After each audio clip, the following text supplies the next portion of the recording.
This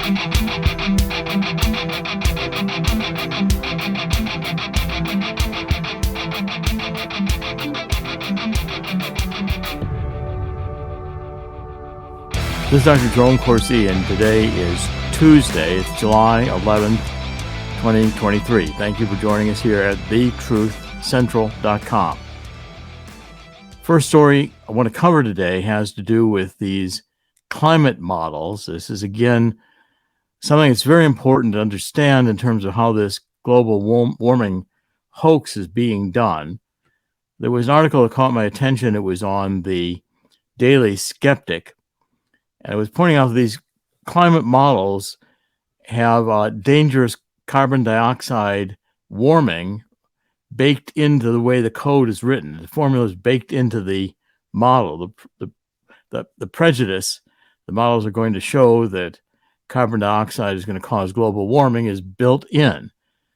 Now, this comes from a discussion of the code of one of the most important models. It was NASA's GISS Model E, which was a program that goes back to the 1970s. It happens to be one of the more used or basic kind of climate models that the global warmers use. It was written in Fortran, which is a programming language that was common in the early IBM days, the early UNIVAC days. Fortran is not much used anymore. Basic machine code programming is still done, but again, there's lots of other languages that are much easier to use when you're programming in general to run today's computers. Now, there was a Net Zero Watch had an article called this Climate Models and Climate Muddles. And what they were arguing again is that if you take a look at how the code is written in these programs, you'll see that it is essentially baked in. Okay, let me explain it to you how it goes. So when you get a climate model, they basically are iterative. In other words, you take round one and you get certain results. Here's the carbon dioxide, here's the amount of warming, and then that's set there. And number two, it's iterative. It adds more carbon dioxide and it adds more warming. Now, what they are showing is that these iterative models, that the output of one time step is used to be the input for the next. So any error in the output of time step J is carried over as an error to the input in time step K, and so on, which makes it easy for the model to spiral down into a snowball Earth or to making the virtual planet go up in flames. So they went through different figures, and they show you a couple thousand runs of the program, and the program begins to spin wildly out of control after a certain point because of this iterative problem. Now, what they did to solve the problem was that they wrote into the code hard stops. In other words, when the program began to flip out, it just stopped calculating it. They used a particular example, which is polynyas, which are these pools of meltwater that form on top of seasonal sea ice at the poles. They're important in calculating the Earth's reflectivity, which they call albedo, or albedo in the jargon, of sea ice. And this determines how much of the sun's incoming heat is reflected straight back upwards. Now, these polynyas have been a big problem. The model was suggesting they were present for the ice on far too much of each year. So the model was essentially too hot. However, rather than work out why, they simply added a hard time limit on the number of days during which melt pools could form. So looking at this code, it appears that they've done some work in this area because you could no longer find the routine that created the restriction on the number of days. Instead, there's a new subroutine that has hard limits on the values for the albedo for the sea ice and the melt ponds, as well as specifying constant values for wet and dry snow on the sea ice. Finally, it also limits the values for visible light and for bands of near infrared. The code is shown in block A, where those who are interested in you can see, if you can read the code, where these limits are placed. Now, what that means is they're not measuring the variables. They're basically creating a model that has a set output. And the set output is biased towards showing that the temperature is going to rise because there's more carbon dioxide in the atmosphere. So in plain English, it's saying that if the temperature is less than minus 10 degrees Celsius and the polyena hasn't frozen, make it refreeze. Without this bit of code, some of the melt ponds might never refreeze, no matter how cold it got. Okay, well, you have to, like that kind of physics, water that doesn't freeze. That's what the climate modelers mean when they say that their model is physics-based. It's very much like what they say in Hollywood when they say a story is based on a true story. In other words, it isn't physics-based. It's based in a way that is just setting up. For instance, he has one code block C, which this routine makes sure that the temperature remains within reasonable bounds during the initialization process. Sometimes the computed temperature is iterated out in the left field someplace outside any reasonable range. This routine keeps the temperature between the minimum and maximum of the boundary temperatures. So in other words, when the temperature goes off the rail, don't investigate and find out why. Just fix the model so it comes out with the results you want. Now, this is a major article. It's a major finding because we have so much of the predictions out there from the IPCC, the Intergovernmental Policy Committee on Climate Change, or Intergovernmental Panel on Climate Change, is based on these predictions, which are the extreme models, which have a very low probability of ever happening. Now, we're seeing a lot of articles today. In fact, you can just, if you just pick up any, I take a look at the Google articles, and there's extreme temperatures in Texas, and it's so hot over here, and this summer they're blaming that the heat is a direct result of global warming. Now, the truth is, it's been hot like this before. It's called summer. Okay, and in the 1930s, 1936 was a very hot summer, hotter than this one. Okay, the sun is cyclical. Now, this is what I've been pointing out in terms of the sun heating the earth, is that the sun does not burn constantly. So when the sun goes into a minimum, we end up having a minimum period for an ice age, a little ice age on Earth. We happen to be in solar cycle 25. Now, it's a little warmer, more sunspots in cycle 25 than cycle 24. Sun cycle goes about 11 years. In 11 years, the sun has a certain phase of its activity. Well, the recent cycles, going back, and you have to go back quite a long way on these cycles, so that if you go back on cycle 25, which is relatively young, it's only 3.5 years old, we don't know how it's altogether going to turn out, but it looks like it's going to be hotter than cycle 24, which would account for some of the heat that is arising right now across the country and worldwide. But both cycles 24 and 25 show significantly lower activity compared to the average of the last 300 years. Together, they represent an extended solar minimum, which is being called the Clilverd, CLILVERD minimum. It's based on a paper published by Mark Clilverd and colleagues, which successfully predicted the occurrence of this event. In other words, that we'd be having these lower sun activity in a cycle compared to the previous 300 years. Contrary to other earlier speculations, the likelihood of a grand solar minimum in the 21st century is becoming more remote because cycle 25 is a little hotter. So we're probably not going to just continue going in a downward trend. we're probably still in a minimum looked at with geologic time, then 300 years is not very much time in 4.6 billion years versus history. But the point is twofold. One is that these climate models are rigged because the mathematics of the climate are nonlinear. The variables are hard to measure. If you get depending on how many decimal points you go out, and you can't go out enough because the Earth does not need decimal points, and we have irrational numbers. Pi is an irrational number.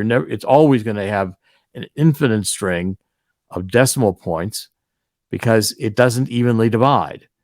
A rational number is 4 divided by 2 is 2. It's even.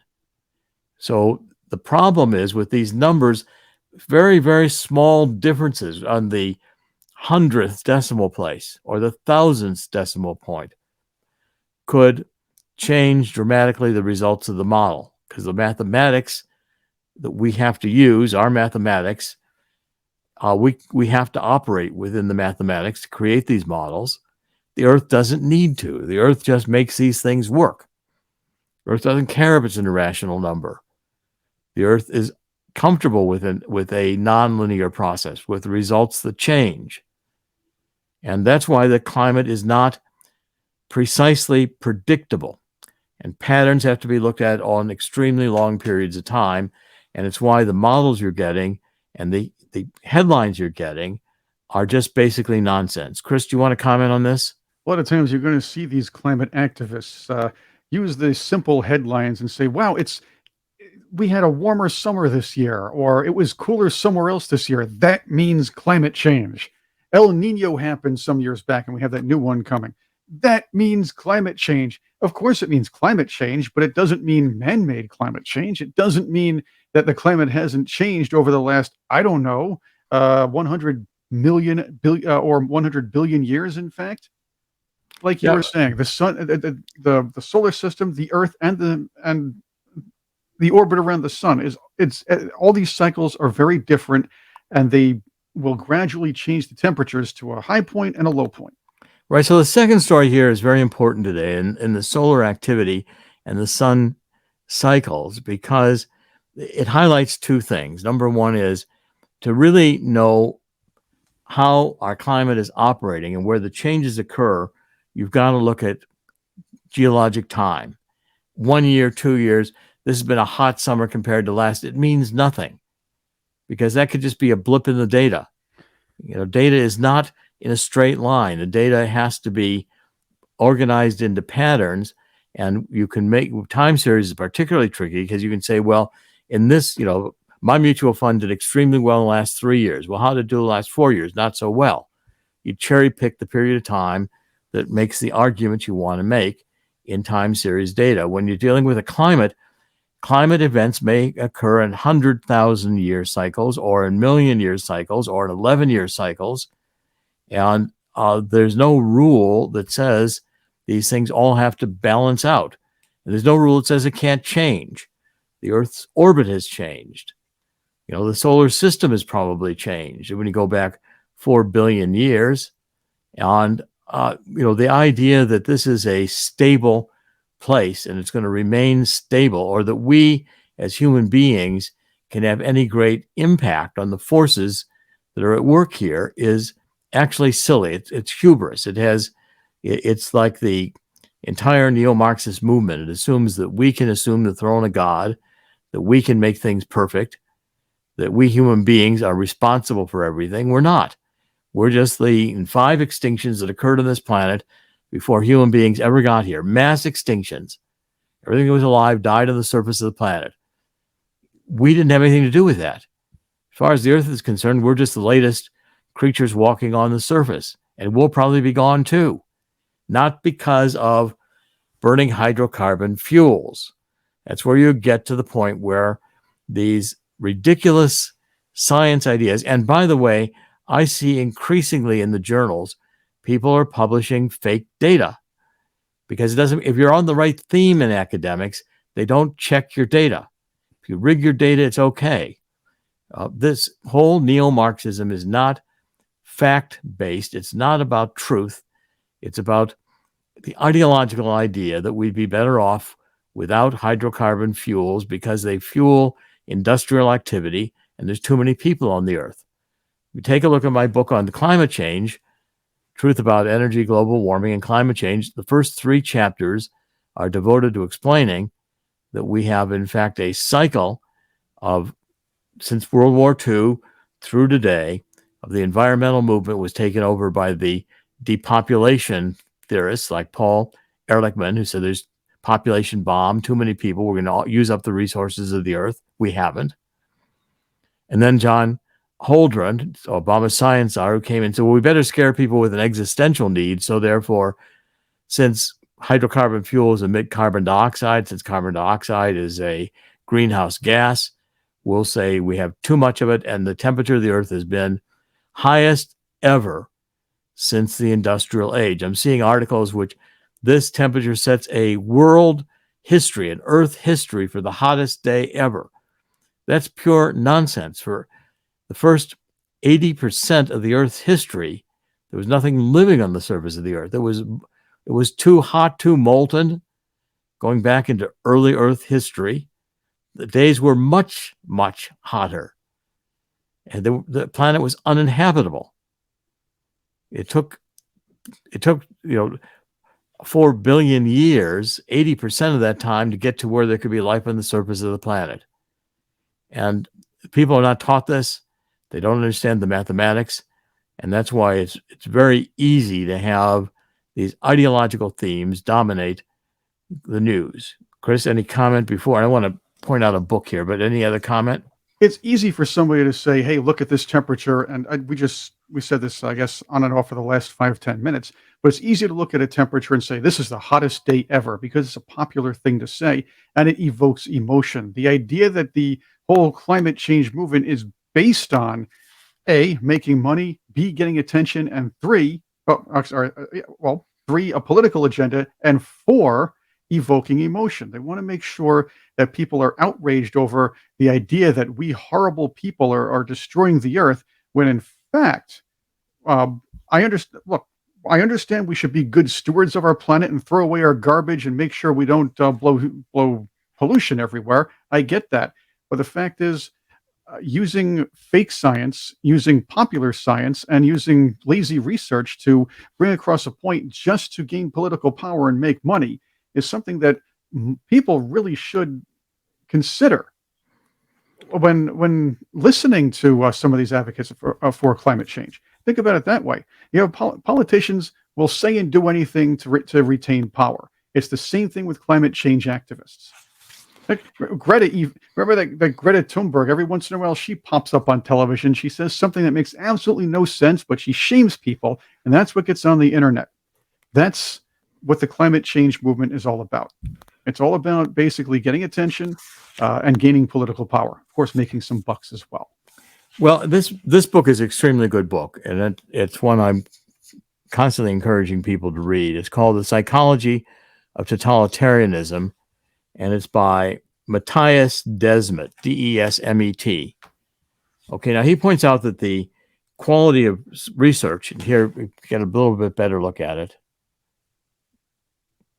Matthias Desmet. The quality of research is deteriorated, and science is degenerated into ideology, belief, and dogma. It is confirmed that the human being and its subjective dimension is the central point of focus. The science essentially is bogus. And he writes on page 84, he's talking about how this leads to phenomena such as the Me Too movement, Black Lives Matter, the climate movement, the coronavirus crisis. Let me read this for a second, Chris. Right. They are related to real problems, but these problems are not the real reason for the existence of these phenomena. They arise mainly from the pressing need among the population for an authoritarian institution that provides direction to take the burden of freedom, the associated insecurity off their shoulders. The government is eager to fill that vacancy. Little by little, it limits the individual's freedom of choice and makes choices for them. It imposes tobacco, sugar, and fat taxes. determines how health and immunity should be pursued. No access to public spaces or the workplace without a vaccine. Determines how much alcohol you can consume when you are in COVID-19 quarantine. 6 beers a day in Australia. It bans religious symbols from public spaces. It makes the signs of its own ideology mandatory. Without a QR code, the doors will remain shut. The individual will eventually lose even the right to make decisions about his own life. When parents report suicidal thoughts, therapists are under pressure to proceed to collocutions, suicide, basically to compensate children. Suicide is not allowed under any circumstances. However, if the government approves, you can get permission for euthanasia for reason of mental suffering. In other words, from now on, the government determines how and when you are allowed to die. The educating and disciplining function of the government is becoming more complex every day, and for this reason, an efficient system becomes necessary. At first, social credit seemed something that would only be possible in a communist totalitarian China, but even Australia is planning to introduce a new system, and some municipalities in Belgium are already using their own virtual currency, which you can earn with exemplary conduct. I mean, this is the point is we're dealing with a totalitarian age, and it's not based on truth. Chris? It's based on the idea is to seek control over the populace by using a noble cause such as saving the planet. So climate change is an easy answer to almost everything. If you remember, a couple of climate change activists will slip up every once in a while and say, well, it's the patriarchy. I remember that Greta Thunberg saying that once as well. It's basically a push for cultural Maoism and Marxism, but under the guise of doing something nice for the planet and for everybody else around you, when you're really not. I want to cover a couple more stories quickly now. The UN is meeting in Lithuania, I believe, in Lithuania this week, and Biden has said that he does not want now Ukraine to enter NATO until the war with Russia is over. I think Biden, I don't think Biden even knows where he is.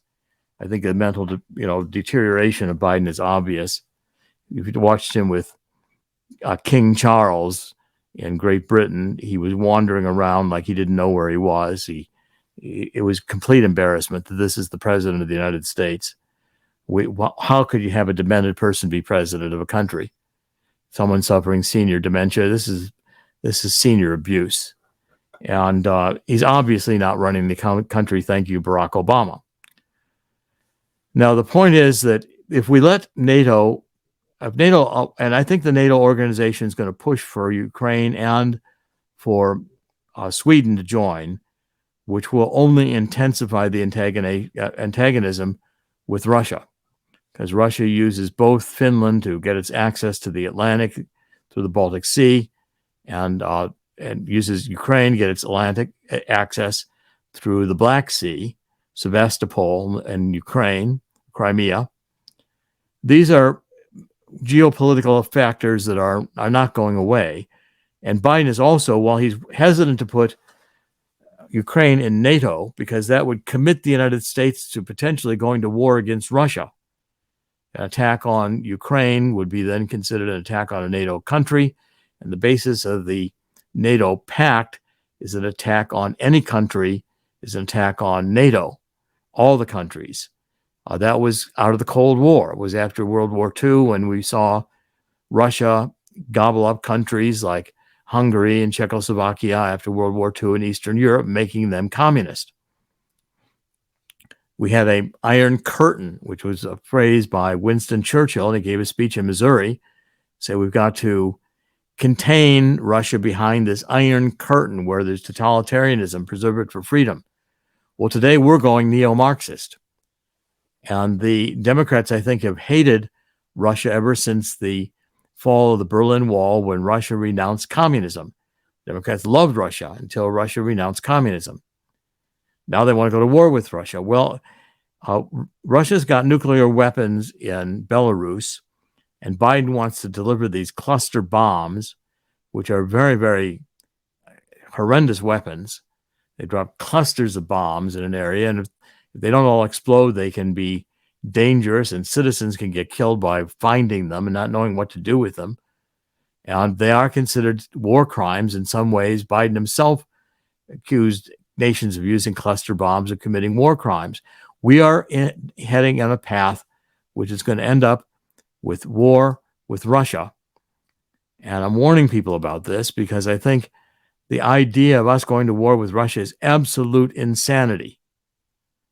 And the NATO forces seem to be engaged in a self-destructive mode right now. Hungary said this week it will not let these camps of migrants be deposited in Hungary, as in France. France is about to be in the middle of a civil war between these immigrants from Africa and the Middle East who do not merge into French culture.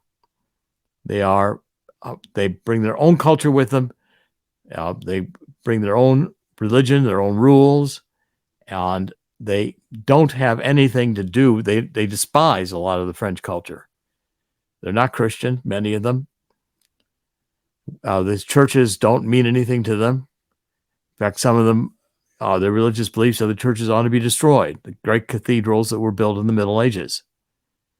We're at the edge of a nuclear war, and China is ready to take over Taiwan, and we're sending all these munitions to Ukraine with billions of dollars that's only being stolen.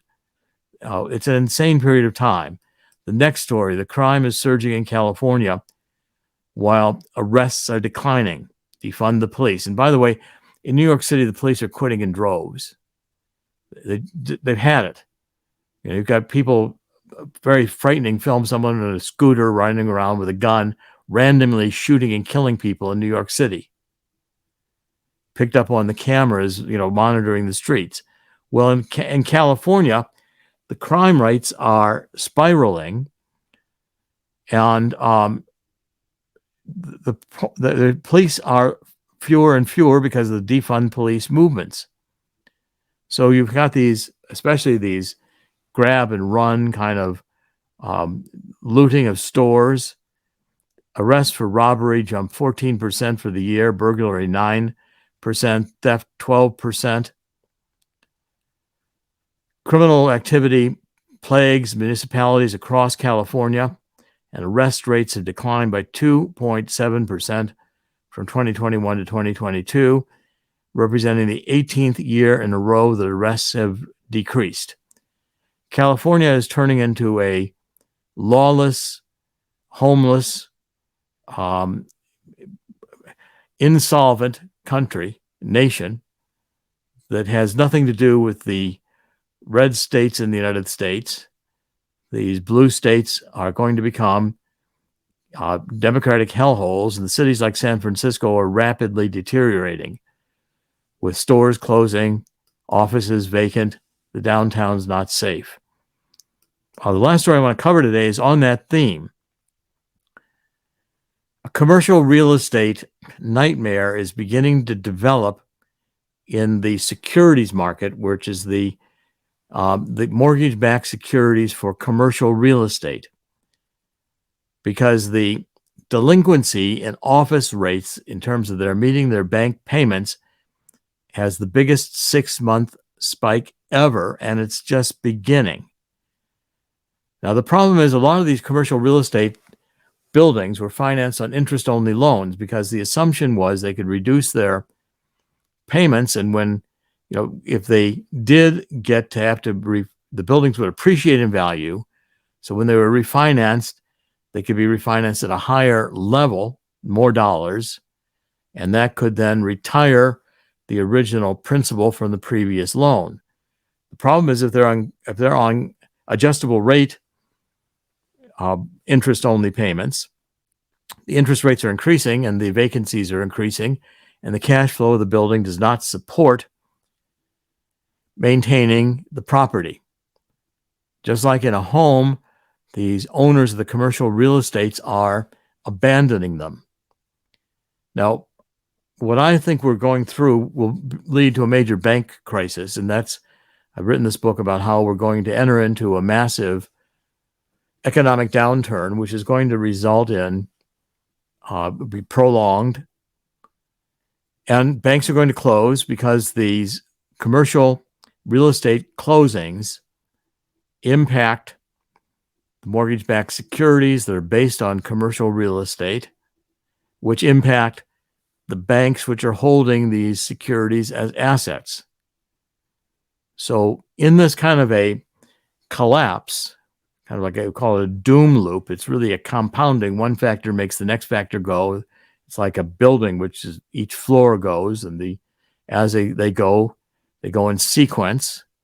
Building implodes.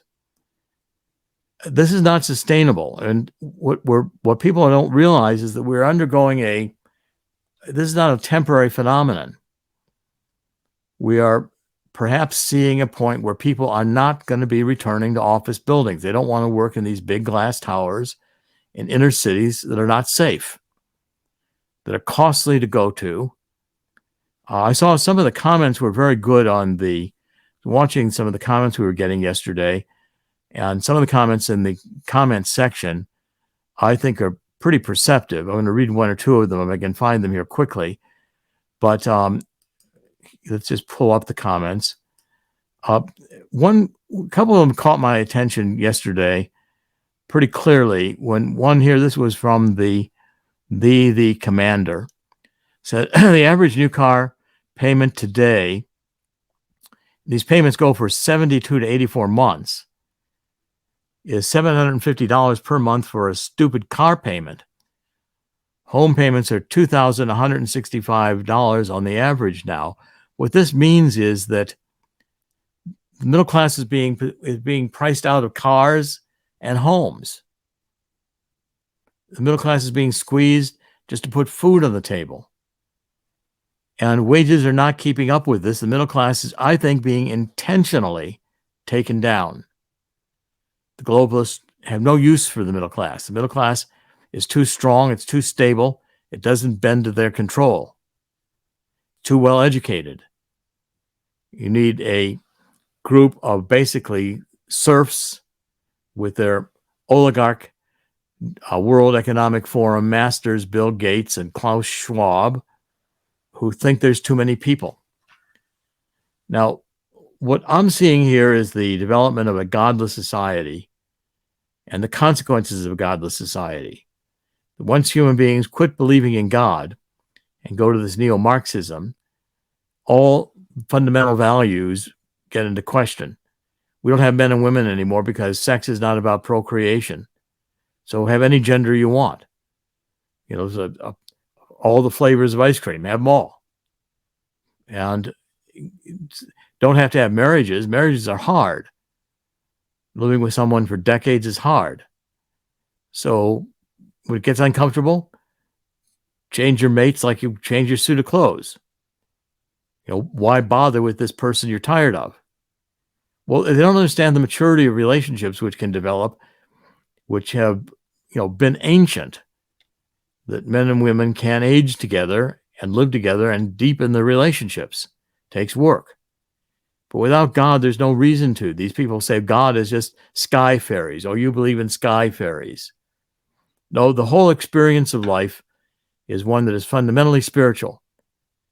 And is one that's fundamentally driven out, for me, by principles of Jesus Christ, my Lord and Savior. And it should be, some people have at least got to have religion. A religion that's not destructive. A religion that has, the Bible teaches value. The Bible teaches rules for living that have worked over generations. If you don't believe there's anything here to this experience except what you can gain out of it, and there's no consequences for your behavior, what we get is what we're experiencing today. Anarchy, chaos, and policies put in place by leaders who intend to cause chaos. The Federal Reserve knows by raising interest rates, it will cause a recession, but they have no other way to control inflation because they can't stop the Biden administration from spending fiat currency that is just printed. And the Federal Reserve is buying the debt. Treasury issues. Federal Reserve's balance sheet is now over $8 trillion of largely government debt. And this government could just print a $30 trillion-dollar coin and say we just paid off the debt. Well, that's the reason countries are moving away from the dollar. These are destructive policies, and they're being justified. We're deindustrializing based on fear of carbon dioxide. If you're worried about carbon dioxide, the solution's simple: plant more trees. Michigan used to be full of trees before there were people in Michigan. Well, reforest the United States, which is being done anyway. People do reforest. Increase it, it absorbs carbon dioxide. And, if that's what your concern is, and carbon dioxide is not the temperature knob of the earth, water vapor is much more important. It's 70% of all greenhouse gases. Carbon dioxide is a very, very minuscule 0.04% of all greenhouse gases. We are living in an age of disinformation and insanity. That's why this program is the Truth Central. And Chris, I don't want to run any more overtime, but any final comments before we wrap up for today? Carbon dioxide has become the boogeyman of today. It's become the a racist of today. It's become the you're this horrible person of today. The idea is carbon dioxide is the root of all evil. Man has caused it, and you have to pay us or fall in line, or else you're a horrible person. And that's how the World Economic Forum, that's how a certain faction of the left and the far left want to gain control of the world, basically through use of shame, emotion, embarrassment, and of course, fear. Well, it's let's wrap up. I always say in the end, God always wins. God always wins in the end. It's a little hard to say what the end might mean. Consequences might not be particularly pleasant. I foresee the potential of nuclear war. It's interesting going back to about 2004 when I'd written Unfit for Command. I was staying in the at the Key Bridge Marriott in Washington, D.C. And you walk across the Key Bridge, you're going across the river at that time. You're right across. The river's flowing right there. And I look back and see Washington, D.C. And I kind of stopped in the middle of the bridge and took a look at it. God said, look. And I could see it destroyed with a nuclear war. And it was like a real vision of it. That stayed with me since 2004. Now, that could happen. And the leadership we have today in the world, everywhere I look, is taking the exact policy decisions that will bring that to be. That's where a godless world ends up. I urge people, 2 Chronicles 7:14, to join me. Let's get down on our knees and let's repent and ask God's forgiveness that we allowed God to be taken from the schools, that we allowed the legitimization of babies being killed in the womb, that we have not followed God's law, and we have a bureaucracy that's out of control, unelected. We're not following the principles of the Constitution. First Amendment is getting harder and harder to defend because you're not allowed to talk about certain topics because the neo-Marxists believe that even raising the subject, questioning the legitimacy of an election is now treason. These errors are insane. And when people get away from God, they lose their moral compass. And the result, bad science, junk science. People are prone to these themes that are complete popular delusions, climate change, global warming. And if there is 100 years from now, will be looked at as one of the great, kind of hypnotic national obsession insanities that a population believed in, despite its illogic, and it doesn't comply with actual climate science or the facts of the earth as it operates. So in the end, God will win, but this is the Truth Central. We're resolved here to give you the truth.